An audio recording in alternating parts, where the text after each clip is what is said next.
एक कार्यक्रम के अंदर एक ऐसा स्टेटमेंट दे दिया, मुझे लगता है कि बहुत डेंजरस स्टेटमेंट है। राजनाथ सिंह तो भारत के बॉर्डर को बदलने की बात कर रहे हैं। जी हां, भारत के बॉर्डर को बदलने की बात कर रहे हैं और कहते हैं कि सिंध जो पाकिस्तान का हिस्सा है, सिंध प्रोविंस, वो भारत का हिस्सा बन सकता है और भारत का बॉर्डर बदल जाए। ये उन्होंने कार्यक्रम में कहा साहब। वो कहते हैं कि 1947 के बंटवारे के बाद सिंध पाकिस्तान में चला गया था और कहा कि लाल कृष्ण आडवाणी ने इस बंटवारे को कभी स्वीकार नहीं किया। नहीं किया तो नहीं किया, बंगाल वालों ने भी नहीं किया था, पंजाब वालों ने भी नहीं किया था, लेकिन बॉर्डर तो बन गया ना अल्टीमेटली। बॉर्डर तो फाइनल है, बॉर्डर में डिस्प्यूट नहीं है ना कहीं भी, ना बांग्लादेश के बॉर्डर पे ना पाकिस्तान के बॉर्डर पे, एलओसी को छोड़कर जो कश्मीर में है। अब राजनाथ सिंह कहते हैं कि पूरे भारत में सिंधु नदी को पवित्र मानते हैं। भाई अगर आपका पवित्र मानते हो तो उसका उससे क्या ताल्लुक है कि आप सिंध को भारत का हिस्सा बना लोगे? तो क्या आप आक्रमण करने जा रहे हो पाकिस्तान के ऊपर? ये भी तो पता लगना चाहिए।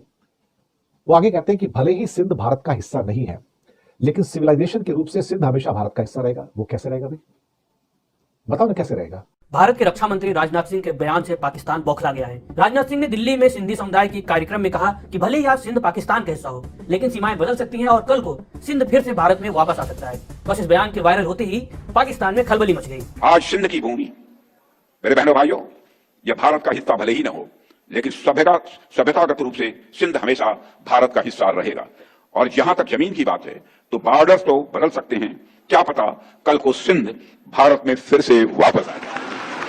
इस पर पाकिस्तान के विदेश मंत्रालय ने एक बयान जारी कर कहा है कि पाकिस्तान के सिंध प्रांत के संबंध में भारतीय रक्षा मंत्री के भ्रम से भरे और खतरनाक बदलाव की मांग करने वाली टिप्पणियों की पाकिस्तान कड़ी निंदा करता है। लेकिन पूरा मामला कुछ अलग है। रक्षा मंत्री ने ये बयान लाल कृष्ण आडवाणी के हवाले से बोला। पूरी बात सुनेंगे तो आप भी कहेंगे क्या देश बनेगा रे तू। बात अब पाकिस्तान की करेंगे, जिसको राजनाथ सिंह ने बड़ी चेतावनी दी है। राजनाथ सिंह ने कहा कि सीमाएं कभी भी बदल सकती हैं, कौन जाने कल सिंध फिर से भारत में। ये हालात हैं इनके। सिंधियों की किसी मीटिंग में जाएगा, किसी जलसे जुलूस में जाएगा तो सिंध ले लेगा। भारतीय पंजाब जाओ, वहां से पाकिस्तान वाला पंजाब भी ले जाओ। कश्मीरियों की किसी जलसे जुलूस में जाओ, किसी मीटिंग में जाओ तो पाकिस्तानी कश्मीर भी ले जाओ। कहाँ? सिर्फ जुबानी जमा खर्च। ग्राउंड पर क्या कुछ हो रहा है ये पता है, इन्हें अच्छे तरीके से पता है कि ये कर कुछ नहीं सकते। अमित शाह ने भारतीय पार्लियामेंट में खड़े होकर कहा था, तकलीफ है इन्हें, यानी ओपोजिशन की तरफ इशारा करके, कि हम पीओके लेकर आएंगे। क्यों नहीं लेकर आएंगे? हमारा अपना है, हम जब चाहें लेकर आएंगे। ये अब कोई 5-7 साल पहले की बात है। वही जब आर्टिकल 370 और ये वाली डिबेट चल रही थी, तब उसने ये कहा था कि हम बहुत जल्द खुशखबरी देंगे कि कश्मीर पूरा का पूरा भारत का हिस्सा होगा, हमारा अटूट अंग है। ले लिया तुमने कश्मीर। उस कश्मीर का तो तुम कहते थे कि हमारे बाएं हाथ का खेल है। अब वहां से निकल कर ये बलोचिस्तान गए, बलोचिस्तान इन्होंने अलग कर दिया, हो गया अलग। फिर अब ये सिंध की तरफ आ चुके हैं, रहा सिर्फ केपीके और पंजाब, क्योंकि जीबी को ये कश्मीर का हिस्सा कहते हैं कि ये पूरा का पूरा पीओके है, पाकिस्तान ऑक्युपाइड कश्मीर। जबकि फिर अपने तजिया निगार कहते दिखाई दे रहे हैं कि कुछ होश के नाखन लोग गंजे सर के ऊपर जब ओले पड़ते हैं तो फिर दर्द कहीं और से निकलता है, जिस तरह मई के अंदर पाकिस्तान ने किया। पाकिस्तान को प्रोवोक मत करो। और फिर भारतीय ये कहते हैं कि दुनिया भर में हमें क्यों जलील करते हैं ऑपरेशन सिंदूर के बाद ममालिक। वजह यही है कि तुम पहले ऐसी बातें करते हो और फिर शुरू करते हो तो मार पड़ती है, तो दुनिया के पास पहुंचते हो, अपने ऑपोजिशन को भी मिलाकर तुम अपने वफ्द भेजते हो, लेकिन कोई भी तुम्हारी बात नहीं सुनता। रीजन यही है, एस्केलेटर जो होता है, जो शुरू करता है, उसकी बात नहीं मानी जाती। हम हमेशा डिफेंडर रहे हैं, लेकिन कहीं ऐसा मौका ना आ जाए कि हम एस्केलेट करें और फिर तुम्हें छुपने की जगह ना मिले। बाहर सुनते हैं क्या कुछ चलता रहा। सिंधियों का कोई जलसा जुलूस था, कोई तकरीब थी, उसमें खिताब करते हुए सिंध भी इसने ले लिया, और देखते हैं आगे क्या क्या लेते हैं। पहले इनके तजिया निगारों की सुनते हैं। राजनाथ सिंह ने यह भी कहा कि सभ्यता की दृष्टि से सिंध हमेशा भारत का हिस्सा रहेगा। पीओके को लेकर रक्षा मंत्री के लगातार बयानों की कड़ी में ये ताजा बयान आया है। उनका ये बयान न सिर्फ पीओके से ऐतिहासिक जुड़ाव का इशारा करता है, बल्कि एक राजनीतिक और कूटनीतिक संकेत भी माना जा रहा है। इसी साल मई में सीआईआई बिजनेस समिट में उन्होंने कहा था कि पीओके के लोग खुद कहेंगे कि मैं भारत हूं। भारत हमेशा ही दिलों को जोड़ने की बात करता है और हमें विश्वास है कि प्रेम, एकता और सत्य के मार्ग पर चलकर वह दिन दूर नहीं जब हमारा ही अंग पीओके स्वयं लौटकर कहेगा, मैं भारत हूं, भारत ही हूं, मैं वापस आया हूं। यह पीओके कहेगा, ऐसा मेरा पक्का विश्वास है। 2 महीने पहले मोरक्को में भी उन्होंने कार्यक्रम के दौरान यही बात दोहराई कि पीओके को हड़पने की जरूरत नहीं पड़ेगी। राजनाथ सिंह का ये बयान देश की उन राजनीतिक आवाजों में फिट बैठती है जो कहती है कि विभाजन के समय खोए भूभागों का इतिहास अभी भी भारत की पहचान में जीवित है। दूसरी ओर ये पाकिस्तान को बताने का एक कूटनीतिक संकेत भी है कि भारत की आत्मा सिर्फ वर्तमान सीमाओं तक सीमित नहीं है। भाइयों, पीओके हमारा था पीओके हमारा है, पीओके हमारा रहेगा। अगर भारत के रक्षा मंत्री खुलेआम कह दे कि सिंध फिर भारत में लौट आएगा, तो क्या ये सिर्फ बयान है या आने वाले खतरनाक समय का इशारा भी? या भारत की घरेलू राजनीति में सिर्फ ये एक गर्म मसाला है? ये सवाल इसलिए बड़ा है क्योंकि भारत के रक्षा मंत्री राजनाथ सिंह ने ऐसा बयान दिया कि पाकिस्तान तिलमिला उठा। पाकिस्तान ने तो ये तक कह दिया ये हिंदुत्व की विस्तारवादी मानसिकता को दिखाता है, अंतर्राष्ट्रीय कानून का उल्लंघन है और इससे पूरे क्षेत्र में अस्थिरता फैल सकती है। दरअसल राजनाथ सिंह ने कहा था, आज भले ही सिंध पाकिस्तान में है, लेकिन सीमाएं बदल सकती हैं। कौन जानता है कल सिंध फिर भारत में लौट आए। लेकिन असली बात यह है कि सच में सीमाएं बदलने की बात हो रही है या फिर राजनीतिक माहौल में राष्ट्रीय भावनाएं भड़काने की कोशिश। कैसे घरेलू राजनीति में फायदा होगा या ट्रंप के सीजफायर का बयान याद आता रहेगा लोगों को? अंकुर जी, देखिए, आपने सही कहा कि ऑपरेशन सिंदूर के बाद ये इस तरह के बयानात लगातार आ रहे हैं। न केवल पॉलिटिकल लीडरशिप की तरफ से आ रहे हैं, बल्कि आप देखेंगे कि जो मिलिट्री लीडरशिप है उसकी तरफ से भी इस तरह के बयानात आ रहे हैं। तो ये इसका एक रीजन है। ऑपरेशन सिंदूर जिस ढंग से खत्म हुआ और उससे जो खिल्ली उड़ी मोदी सरकार की, प्रधानमंत्री मोदी की, जो कह रहे थे कि हम तो अब पीओके ले आएंगे, पीओके तो घुसने की हिम्मत नहीं हुई। 3 दिन में युद्ध समाप्त हो गया और उसके बाद जो कुछ हुआ हम सब ये भारतीय तहसीलकार कह रहा है, ये कोई पाकिस्तानी नहीं है, बड़ा सीनियर जर्नलिस्ट कह रहा है। जानते हैं। तो अब उसको मटियाने के लिए खुद राजनाथ सिंह भी बयान दे रहे हैं, सेना के प्रमुखों से बयान दिलवा रहे हैं। कुछ समय पहले सेना अध्यक्ष ने बयान दिया था। बोलते जहां तक जमीन का सवाल है, जो बॉर्डर्स हैं बदल सकते हैं। अब ये डेंजरस स्टेटमेंट है कि बॉर्डर्स बदल सकते हैं और कौन जाने कल सिंध फिर से भारत में शामिल हो जाए।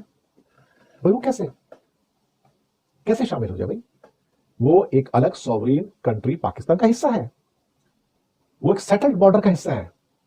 हमारा जो पंजाब का, गुजरात का, राजस्थान का जो बॉर्डर है, सेटल्ड बॉर्डर है वो, उसके ऊपर कोई डिस्प्यूट नहीं है। सिर्फ कश्मीर के अंदर एलओसी पे डिस्प्यूट है, बाकी तो कोई डिस्प्यूट नहीं है। पंजाब का बॉर्डर बिल्कुल फिक्स्ड है, गुजरात का बॉर्डर फिक्स्ड है, राजस्थान का बॉर्डर फिक्स्ड है, वहां तो कोई डिस्प्यूट नहीं है, फेंसिंग में लगी हुई है वहां तो। और आप कह रहे हो कि भले ही आज सिंध भारत का हिस्सा नहीं है, लेकिन क्या पता कब बॉर्डर बदल जाए, कौन जाने कब सिंध फिर से भारत में शामिल हो जाए। ये जो है ना, ये डेंजरस स्टेटमेंट है साहब। ये आपकी इंटेंट को शो कर रहा है। या तो आप अपनी लिमिट से बाहर जाके बोल रहे हो राजनाथ सिंह, या फिर जो शब्द मोदी बोलना चाहते थे वो आपसे कहा गया कि ये शब्द बोलो। 22 सितंबर की बात है, आपने मोरक्को में इंडियन कम्युनिटी के साथ बोलते हुए ये भी कहा था कि भारत पीओके भी वापस लेने जा रहा है और पीओके हमारा होने जा रहा है। आपने कुछ साल पहले कुछ ऐसे स्टेटमेंट दिए थे कश्मीर में जाके कि हमारी सेनाएं तैयार रहें, उन्हें कभी भी एलओसी पार करने का ऑर्डर मिल सकता है। वो ऑर्डर कभी आया नहीं। वो ऑर्डर कभी आना भी नहीं है। यानी इनकी औकात जो हमने मई के अंदर दिखा दी है कि ये अब कभी भी इस तरह की कोई हरकत नहीं करेंगे। और दूसरी बात, ये सिंध के चंद लोगों को सामने बिठा के जो वहाँ से माइग्रेटेड हैं या कोई पता नहीं कौन सी सिंधी कम्युनिटी भारत में रहती है, उसके सामने बैठकर पूरे का पूरा सूबा सिंध लेना चाहते हैं पाकिस्तान का। तो फिर दिल्ली का कुतुब मीनार, लाल किला, जामा मस्जिद दिल्ली, देवबंद, बरेली की मस्जिद या बरेली का जो मदरसा है, ये सारे जहाँ से बरेलवी मकतब फ़िक्र और देवबंद के मकतब फ़िक्र पाकिस्तान में जो डोमिनेंट 2 मकातब फ़िक्र हैं वो निकलें। तो हम भी ये बयान देते हैं कि हम भी वो जल्द से जल्द देंगे और उसमें भारत के मुसलमान भी हमारे साथ देंगे। तो बड़ी तकलीफ पहुंचेगी तुम्हें। तो इसलिए इंसान के पुत्र बनो, पत्थर तब मारो जब शीशे के घर से बाहर निकल जाओ। तुम्हारे तो सर के ऊपर बाल भी नहीं है। पाकिस्तान के विदेश मंत्रालय ने आधा अधूरा बयान सुनकर नाराजगी जताई। उसने लेटर जारी करके लिखा, पाकिस्तान के सिंध प्रांत के संबंध में भारतीय रक्षा मंत्री की भ्रमपूर्ण और खतरनाक संशोधनवादी टिप्पणियों की पाकिस्तान कड़ी निंदा करता है। इस तरह के बयान विस्तारवादी हिंदुत्ववादी मानसिकता को उजागर करते हैं, जो स्थापित वास्तविकताओं को चुनौती देना चाहते हैं और अंतर्राष्ट्रीय कानून, मान्यता प्राप्त सीमाओं की हिंसा और राज्यों की संप्रभुता का स्पष्ट उल्लंघन करते हैं। हम श्री राजनाथ सिंह और अन्य भारतीय नेताओं से आग्रह करते हैं कि वे क्षेत्रीय शांति और स्थिरता को खतरे में डालने वाली उत्तेजक बयानबाजी से बचें। भारत सरकार के लिए ये कहीं अधिक रचनात्मक होगा कि वो अपने नागरिकों, विशेष रूप से कमजोर अल्पसंख्यक समुदायों की सुरक्षा सुनिश्चित करने पर ध्यान केंद्रित करें। पाकिस्तान ने इसके आगे भी काफी कुछ लिखा है, जिसमें भारत के संप्रभु क्षेत्र कश्मीर को लेकर के उसकी आपत्तिजनक बातों को दोहराया गया है। सोचिए, पाकिस्तान को कैसे कैसे कम दिमाग वाले लोग चला रहे हैं कि उन्होंने पूरी बात बिना जाने और सुने सरकारी बयान तक जारी कर दिया। ऊपर से अट्रॉसिटी ये कि अल्पसंख्यकों की सुरक्षा का ज्ञान भी दे दिया है।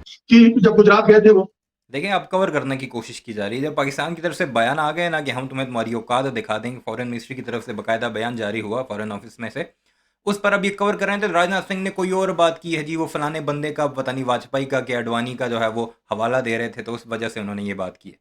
कवर ना करो। अब जो तुम्हारे मुंह से निकल गया वो वापस नहीं जा सकता, तो इसका अब तुम्हें खुमियाजा भुगतना पड़ेगा, डिप्लोमेटिकली भी। और अगर तुमने मिलिट्री तौर पर भी चाहा, कोशिश की, तो वो तो हम देने के लिए मुकम्मल तौर पर तैयार बैठे।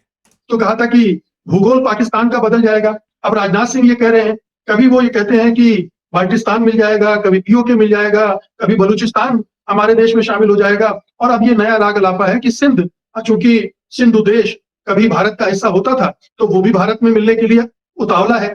ये सब कुछ देखिए, ये जहां उन्होंने कहा है, ये सिंधी समुदाय का एक कार्यक्रम था, उसमें उन्होंने उनको खुश करने के लिए, और जो राष्ट्रवादी बिरादरी है जिसकी आंखों में पाकिस्तान हमेशा खटकता रहता है, उसको खुश करने के लिए है। एक नरेटिव बनाया जा रहा है कि भारत बहुत शक्तिशाली है, पाकिस्तान को नेस्तनाबूद कर देगा, पाकिस्तान के हिस्से को मिला लेगा, या पाकिस्तान विघटन के कगार पर है, उसके सारे जो प्रांत हैं, पंजाब को छोड़कर सारे सूबे अलग होने को तैयार बैठे हैं, और जब अलग होंगे तो वो भारत के साथ शामिल हो जाएंगे। अब ये कपोल कल्पना है, ये अंध राष्ट्रवादियों के दिमाग में एक अखंड भारत की एक झूठी कल्पना है, एक ऐसा सब्ज बाग है जिसको वो अपने मतदाताओं को सारी कहानी यहाँ से आवाज़ें हो गई। सत्यजीत अगार ने बता दिया, जो मैंने स्टार्ट में बातें की थी वो उसने दोहरा दी कि ये रीजंस हैं अपने अंध भक्तों को खुश करने के लिए एक और लॉलीपॉप दे दिया। जैसे वो पाकिस्तान की आज़ाद कश्मीर का लॉलीपॉप देते हैं, फिर बलोचिस्तान का देते हैं, उसी तरह एक सिंध का लॉलीपॉप सिंधी कम्युनिटी में गया हुआ था, उन्हें भी खुश करना था तो उन्हें भी ये लॉलीपॉप दे दिया गया। और कल मैं एक